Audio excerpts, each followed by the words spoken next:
En las carreteras de México, cuando cae la noche y los faros de los tráilers cortan la oscuridad, los traileros experimentan cosas que desafían toda lógica, cosas que solo se ven en los espejos retrovisores, sombras que suben a los camiones sin ser invitadas y pasajeros que nunca deberían estar ahí.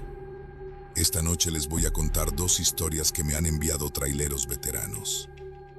Historias que me han pedido que comparta, pero cambiando los nombres, porque como me dijo uno de ellos, hermano, en la carretera hay cosas que es mejor no despertar, pero que todos los que manejamos de noche hemos visto. La primera historia me la envía un trailero que vamos a llamar Raúl. Raúl lleva 18 años manejando la ruta México-Nuevo Laredo. Conoce cada curva, cada tope, cada gasolinera de esa carretera como si fuera su propia casa. Raúl me dice que siempre ha tenido una regla inquebrantable. Nunca, bajo ninguna circunstancia, recoge pasajeros. Es por seguridad, me explica. Nunca sabes con quién te puedes topar en la carretera. Pero una noche de diciembre del 2022, esa regla se rompió. Eran las 3:30 de la madrugada. Raúl venía de regreso de Laredo con el tráiler vacío, manejando por un tramo especialmente solitario cerca de Matehuala, San Luis Potosí. Hacía un frío del demonio y había empezado a lloviznar. Fue entonces cuando vio a un hombre parado en el acotamiento.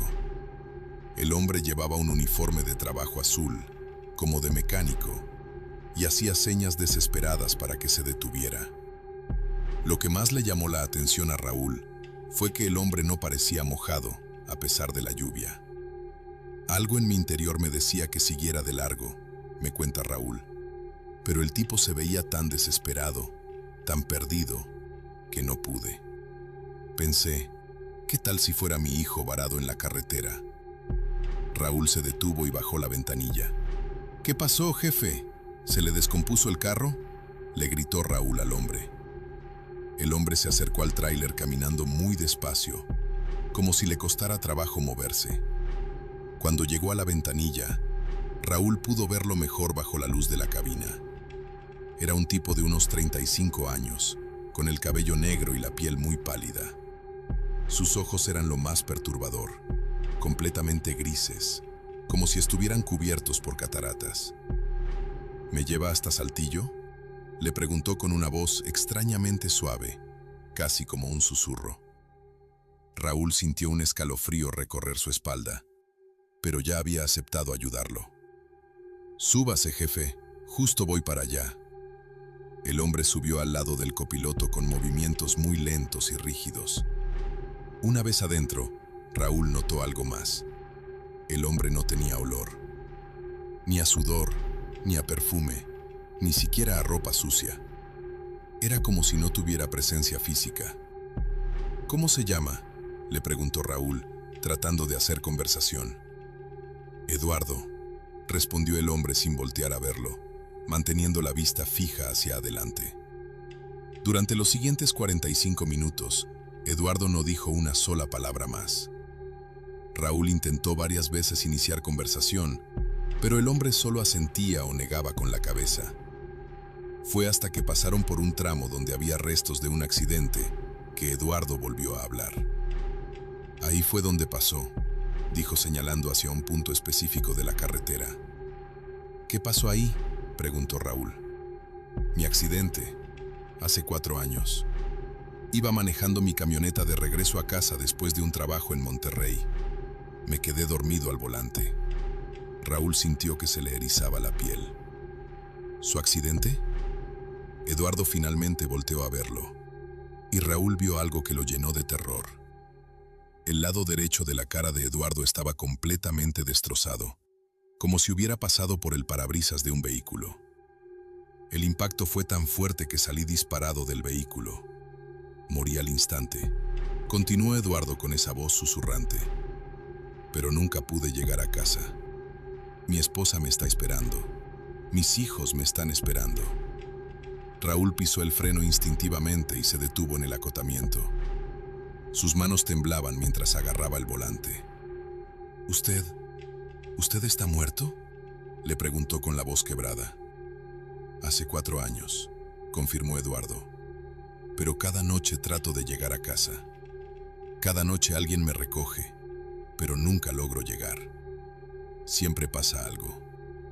Raúl me cuenta que en ese momento sintió una mezcla de terror y compasión que nunca había experimentado. Estaba frente a un muerto, pero un muerto que solo quería regresar con su familia. «¿Qué le pasa? ¿Por qué no puede llegar?», le preguntó Raúl. Eduardo suspiró profundamente y Raúl pudo sentir un frío sobrenatural llenar la cabina del tráiler. «La carretera no me deja ir. Cada vez que estoy cerca de llegar a Saltillo, algo pasa. El conductor se asusta y me baja, o tiene un accidente, o simplemente desaparezco del camión sin explicación». Eduardo volteó completamente hacia Raúl, y ahora pudo ver que toda la parte derecha de su cuerpo estaba destrozada, como si hubiera sido aplastado por toneladas de metal. «Pero usted es diferente», continuó Eduardo. «Usted no se asustó cuando me vio. Usted tiene un corazón noble.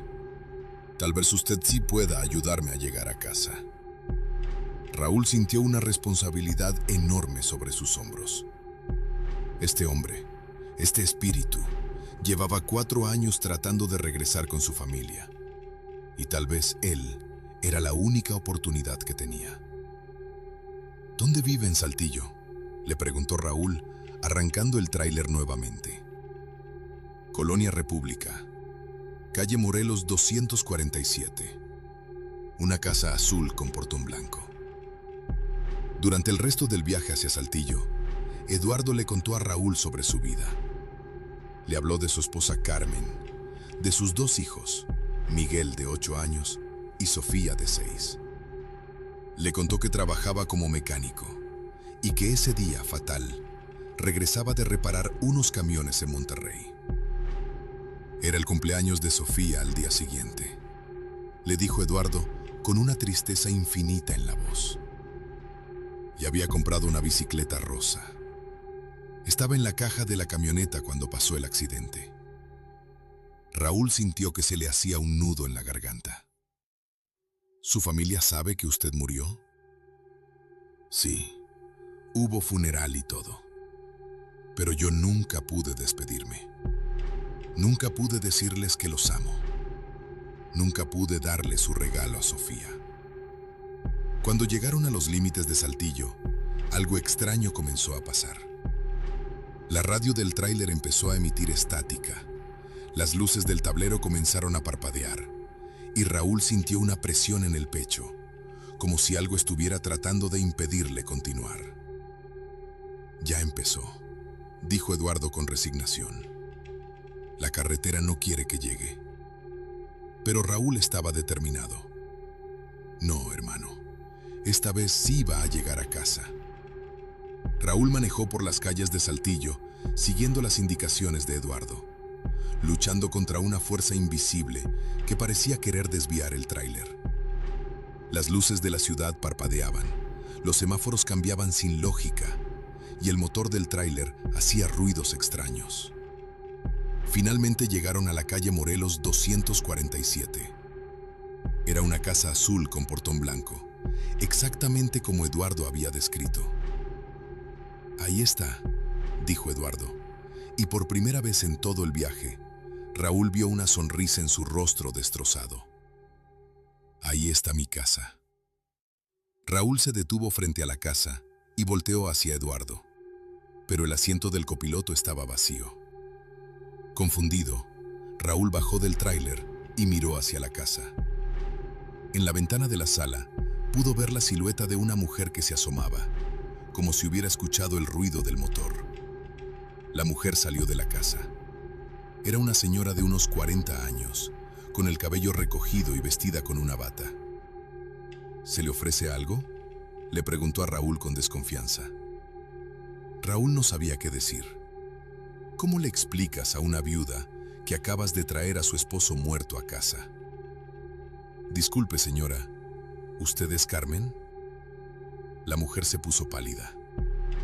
Sí, soy Carmen. ¿Por qué pregunta?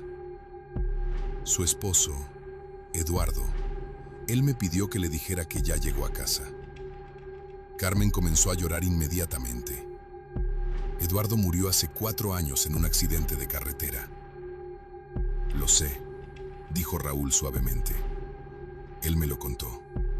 Me dijo que nunca pudo despedirse, que nunca pudo decirle que la ama. En ese momento, las luces de la casa comenzaron a parpadear. Carmen miró hacia la ventana de la sala y gritó: ¡Está ahí! ¡Eduardo está ahí!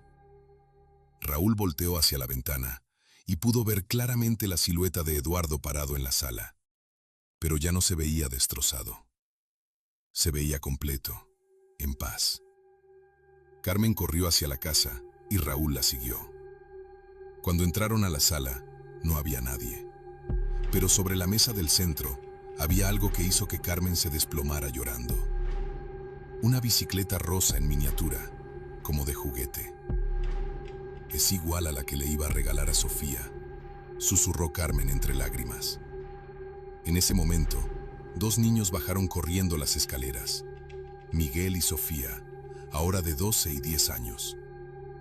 Mamá, ¿por qué lloras?, preguntó Sofía. Carmen abrazó a sus hijos y les dijo: papá vino a despedirse. Esta es una de las historias que me han enviado los traileros de México.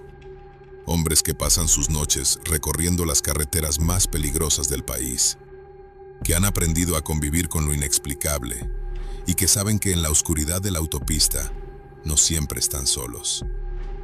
Si eres trailero y tienes una historia que contar, envíamela.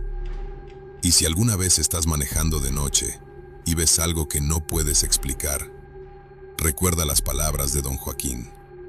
A veces, lo sobrenatural está ahí para protegernos. Que tengan buen viaje y que la carretera los cuide.